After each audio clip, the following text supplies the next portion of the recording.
Komisi Pemberantasan Korupsi atau KPK resmi menahan Wali Kota Semarang Hefearita Gunaryanti alias Mbak Ita dan suaminya yang merupakan Ketua Komisi DPRD Provinsi Jawa Tengah Alwin Basri. Penahanan terhadap kedua tersangka dugaan korupsi di lingkungan pemerintah Kota Semarang itu setelah keduanya menjalani pemeriksaan sebagai tersangka.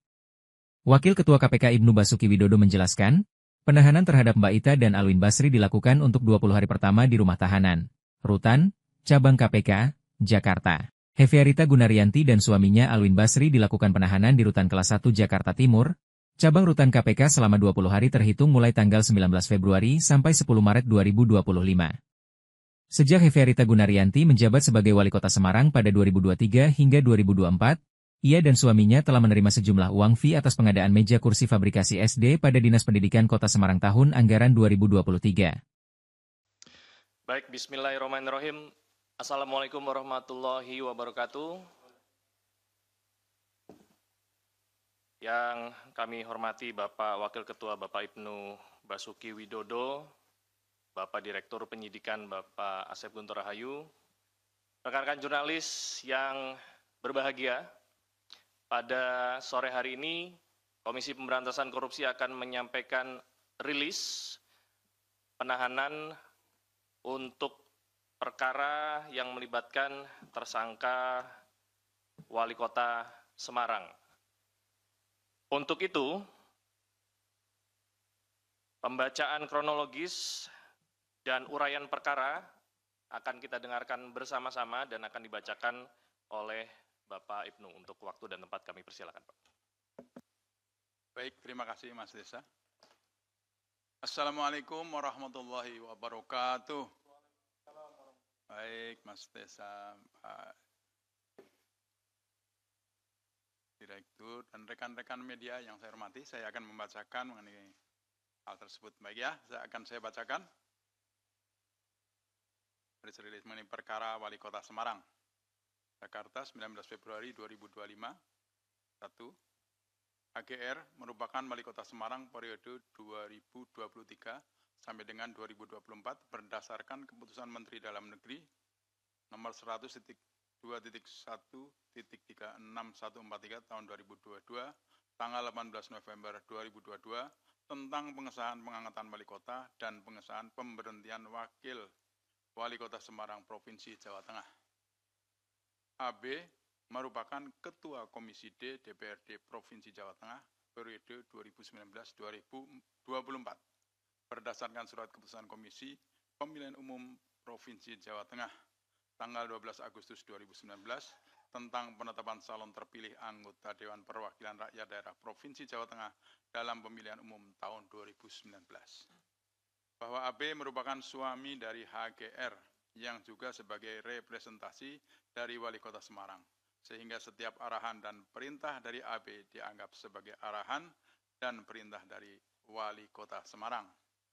Bahwa sejak saat HGR menjabat sebagai Wali Kota Semarang, HGR dan AB telah menerima sejumlah uang dari fee atas pengadaan meja kursi fabrikan SD pada Dinas Pendidikan Kota Semarang tahun anggaran 2023. Pengaturan proyek ke Bapenda Kota Semarang.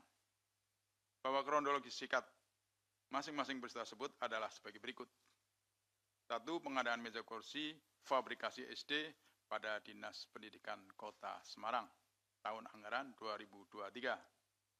Bahwa pada sekitar akhir November 2022, setelah pelantikan HGR sebagai Wali Kota Semarang, HGR dan AB mengumpulkan sekda, seluruh kepala dinas Kota Semarang, asisten 1, asisten 2, asisten 3, kepala BPKAD, kepala Bapenda, dan seluruh staf ahli wali kota di rumah pribadi HGR. Saat itu HGR menyampaikan bahwa Kepala OPD harus mengikuti dan mendukung perintah dari HGR dan AB. Bahwa pada tanggal 17 Desember 2022, AB memperkenalkan MA, Sekretaris Distrik kepada RUD, Direktur PT Dekasari Perkasa, dan memerintahkan MF untuk menunjuk PT tersebut menjadi penyedia pengadaan meja kursi yang akan dianggarkan dalam APBD P tahun anggaran 2023. bahwa pada bulan Juni 2023 HGR memerintahkan masing-masing OPD untuk menyisihkan 10% anggaran untuk digunakan di APBDP dan HGR meminta Dinas Pendidikan untuk mengurangi beberapa pekerjaan fisik. Bahwa bagian perencanaan Dinas Pendidikan tidak pernah mengajukan usulan ataupun menyusun perencanaan atas pelaksanaan pengadaan meja, kursi pabrikan SD dalam pembahasan usulan APBDP, terutama karena sebelumnya sudah pernah dilaksanakan pengadaan meja kursi kayu pada APBD. Bahwa pada bulan Juli 2023, AB memerintahkan BP untuk memasukkan usulan anggaran pengadaan senilai 20 miliar ke APBD dan menunjuk RUD PT Deka Sari Perkasa sebagai pemenang pengadaan meja kursi pabrikan SD. Selain itu, AB memerintahkan KA untuk mengurus teknis terkait penunjukan PT tersebut atas perintah tersebut. Kemudian KPD selanjutnya memerintahkan MF untuk menunjuk PT Deka Sari Perkasa. Bahwa permintaan AB kepada BP tersebut juga telah dilaporkan oleh BP kepada HGR dan HGR menyuruh BP untuk membahasnya di TAPD. Atas perintah AB tersebut, selanjutnya MA memproses penyusunan anggaran pengadaan meja kursi sebesar 20 M dalam APBDP tahun anggaran 2023 dan MF melakukan pengaturan untuk memenangkan PT Deka Sari Perkasa dengan cara menyusun spek sesuai dengan spek milik PT Deka Sari Perkasa. Bahwa perbuatan tersebut melanggar Perpres nomor 16 tahun 2018 tentang pengadaan barang dan jasa. Bahwa pada bulan Oktober 2023 HGR bersama DPRD Kota Semarang mengesahkan Peraturan Daerah nomor 6 tahun 2023 dan Peraturan Wali Kota nomor 24 tahun 2023 tentang APBDP tahun anggaran 2023, pemerintah Kota Semarang, di mana dalam Perda sudah masuk anggaran pengadaan meja kursi untuk SD senilai 19,2 M di Dinas Pendidikan, yang mana pada awalnya APBD murni 2023 anggaran tersebut hanya senilai 900 juta.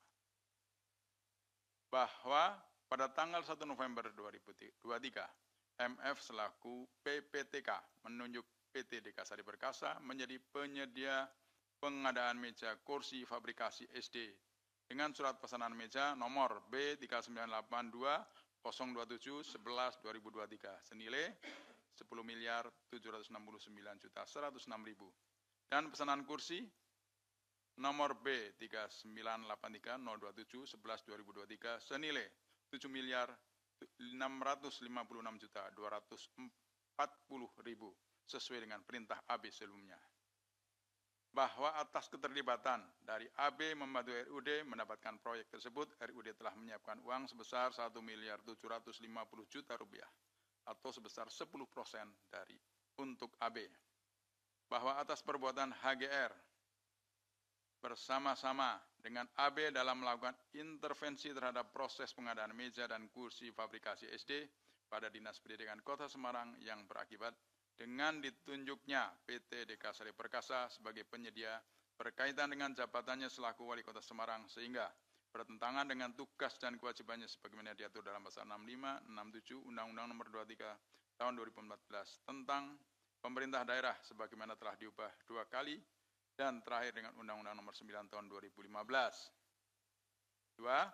Pengaturan pada proyek penunjukan langsung pada tingkat kecamatan tahun anggaran 2023. Bahwa pada sekitar akhir November 2022, AB memanggil EY dan SO selaku Camat Genuk untuk menghadap ke ruangannya di kantor DPRD Provinsi Jawa Tengah. Pada pertemuan tersebut, AB meminta kepada EY untuk memberikan proyek PL pada tingkat kecamatan Kota Semarang senilai 20 miliar yang dalam pelaksananya akan dikoordinir oleh M. Dan atas hal tersebut, AB meminta komitmen fee kepada M sebesar 2 miliar. Bahwa pada bulan Desember tahun 2022, EY menyampaikan permintaan dari AB kepada seluruh camat di Kota Semarang dan atas permintaan dari AB tersebut, seluruh camat di Kota Semarang menyanggupi permintaan pemberian komitmen fee untuk PL pada tingkat kecamatan. bahwa pada sekitar bulan Desember 2022, M menyerahkan uang senilai 2 miliar kepada AB sebagai komitmen fee proyek PL kecamatan. Bahwa M selanjutnya memerintahkan SU selaku Sekretaris Kapinsi Kota Semarang dan SI selaku Wakil Sekretaris Kapinsi Kota Semarang untuk menunjuk koordinator lapangan yang akan berkomunikasi dengan para camat terkait pelaksanaan proyek PL dari setiap kecamatan tersebut. Pada bulan Maret tahun 2023, saat pelaksanaan rapat pleno Kapinsi Kota Semarang tahun 2023, M menyampaikan kepada seluruh anggota Kapinsi Kota Semarang bahwa Kapinsi Kota Semarang mendapatkan jatah proyek PL pada tingkat kecamatan di Kota Semarang. Dan bagi yang berminat untuk mendapatkan proyek PL pada tingkat kecamatan tersebut, harus menyetorkan uang kepada M sebesar 13% dari proyek sebelum pekerjaan dimulai. Bahwa komitmen fee yang diterima oleh M atas permintaannya kepada para kontraktor anggota Kapinsi adalah senilai Rp1.400.000. 400 juta rupiah. Bahwa komitmen fee yang diterima oleh M digunakan sesuai perintah AB, yang diantaranya adalah pengadaan mobil hias dalam festival bunga yang diadakan pemerintahan Kota Semarang.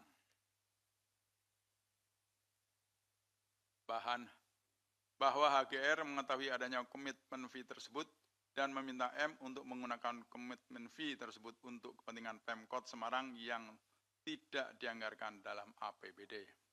Bahwa atas perbuatan HGR bersama-sama dengan AB dalam melakukan permintaan komitmen fee atas pengaturan proyek PL pada tingkat kecamatan berkaitan dengan jabatannya selaku Wali Kota Semarang, sehingga bertentangan dengan tugas dan kewajibannya sebagaimana diatur dalam pasal 65, 66, 67, dan 76 Undang-Undang 23 tahun 2014 tentang pemerintahan daerah sebagaimana telah diubah 2 kali dan terakhir dengan Undang-Undang Nomor 9 Tahun 2015.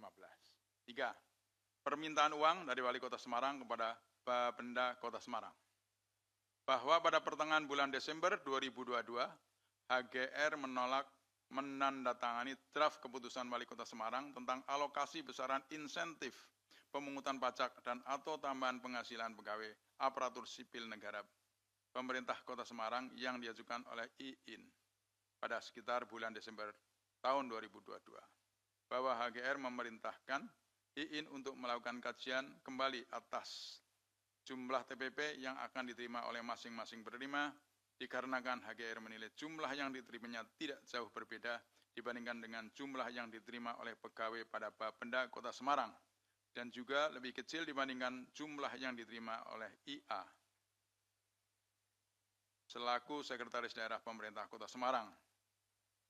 Bahwa atas dasar tersebut, IIN berkonsultasi dengan SI selaku Kepala Bagian Hukum Pemerintahan Kota Semarang, disingkat Kabag Hukum Pemkot Semarang, dan ESR selaku Kasubag Perencanaan Produk Hukum Penetapan Bagian Hukum Sedda Kota Semarang. Bahwa SI dan ESR bersama-sama dengan IIN menghadap HGR untuk menjelaskan terkait draft keputusan Wali Kota Semarang tentang alokasi besaran insentif pemungutan pajak dan atau tambahan penghasilan pegawai aparatur sipil negara pemerintah Kota Semarang, dan mendapatkan pertanyaan yang sama dari HGR perihal jumlah TPP yang akan diterima oleh masing-masing penerima. Bahwa ESR menyampaikan kepada IIN bahwa atas TPP tersebut, bahwa HGR meminta tambahan atas jumlah yang seharusnya diterima sebagaimana tercantum dalam draft keputusan Wali Kota Semarang tentang alokasi besaran insentif pemungutan pajak dan atau tambahan penghasilan pegawai aparatur sipil negara pemerintah Kota Semarang tersebut. Bahwa pada tanggal 26 Desember 2022, HGR menandatangani draft keputusan Wali Kota Semarang tentang alokasi besaran insentif pemungutan pajak dan atau tambahan penghasilan pegawai aparatur sipil negara pemerintah Kota Semarang yang kembali diajukan dan meminta kepada IIN untuk memberikan uang tambahan setiap triwulannya. Bahwa atas permintaan dari HGR pada periode bulan April sampai dengan Desember 2023, IIN memberikan uang sekurang-kurangnya Rp2.400.000.000 kepada HGR dan AB yang dipotong dari iuran sukarela pegawai Bapeda Kota Semarang dari TPP triwulan 1 sampai dengan 4 tahun 2023 dengan rincian pemberian per orang per triwulan 300 juta rupiah. Khusus uang triwulan 4, HGR memerintahkan IIN untuk menyimpan uang tersebut terlebih dahulu. Bahwa perbuatan HGR meminta tambahan uang atas tambahan penghasilan pegawai dari insentif pungutan pajak telah melanggar pasal 7 ayat 1 huruf B Peraturan Pemerintah Republik Indonesia nomor 69 tahun 2010 tentang tata cara pemberian dan pemanfaatan insentif pemungutan pajak daerah dan retribusi daerah.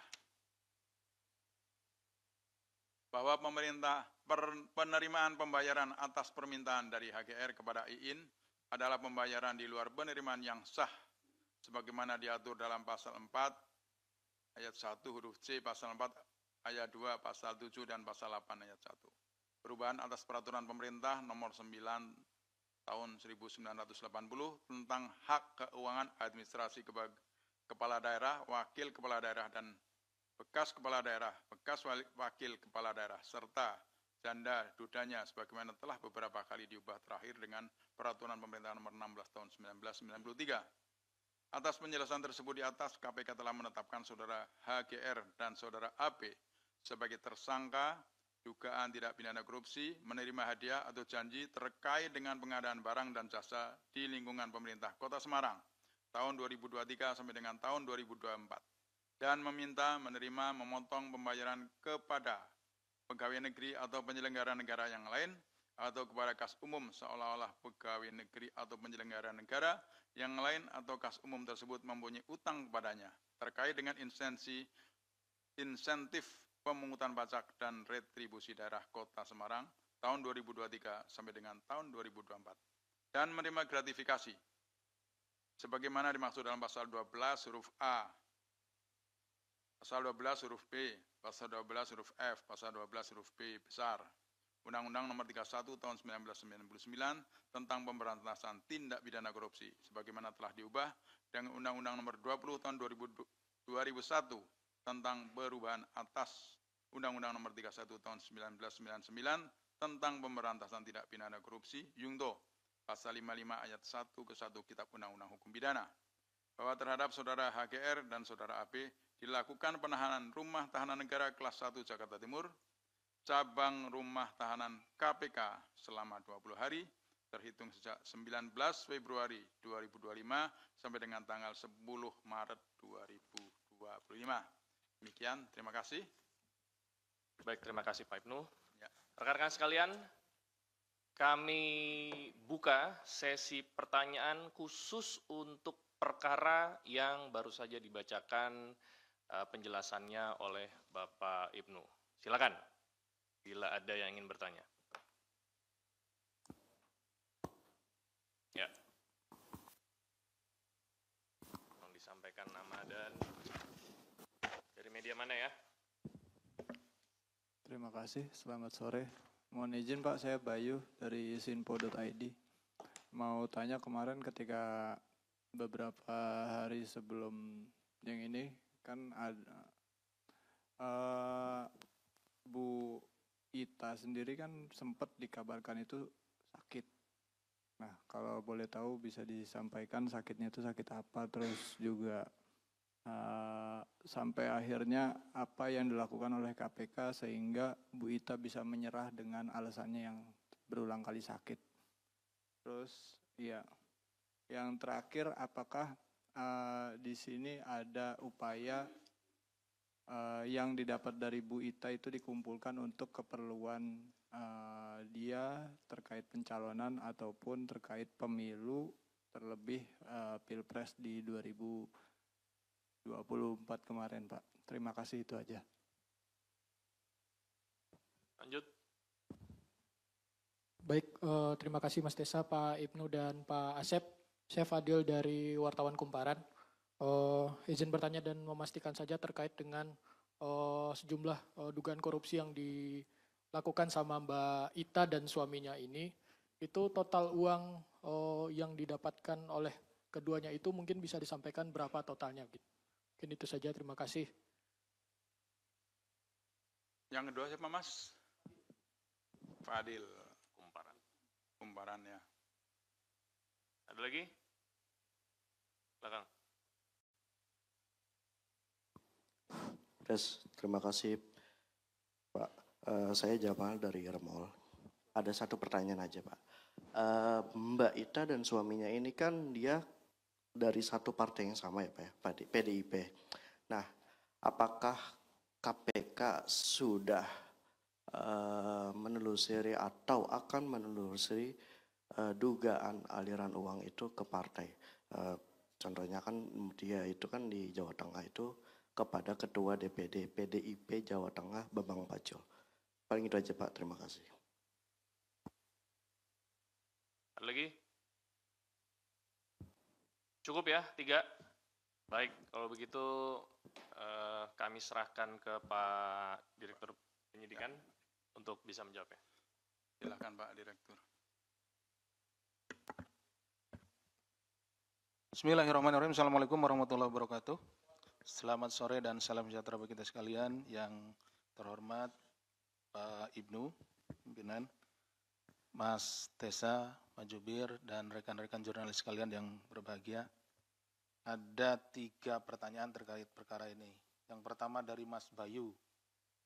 Seperti juga kita ketahui ya, Mas Bayu memang beredar di pemberitaan rekan-rekan yang di Jawa Tengah yang memberitakan terkait dengan kondisinya Bu Ita, kemudian juga beredar juga bahwa yang bersangkutan itu menghadiri acara pernikahan ya, atau apa gitu ya, kondangan seperti itu.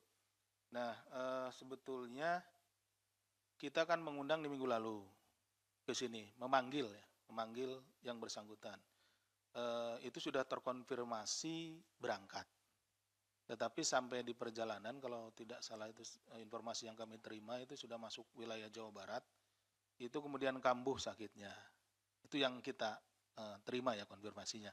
Nah, kemudian yang bersangkutan bersama dengan suaminya itu kembali ke Semarang dan kemudian melakukan check up gitu ya, atau kontrol seperti itu, dan disarankan untuk istirahat seperti itu. Jadi ada suratnya yang masuk ke kami berikutnya. Jadi seperti itu ya, tentunya terhadap panggilan itu apabila ada keterangan, dalam hal ini keterangan surat atau apapun, dan itu bisa dipertanggungjawabkan, tentunya ya kami pertama menerima, tapi yang kedua kita juga melakukan pengecekan.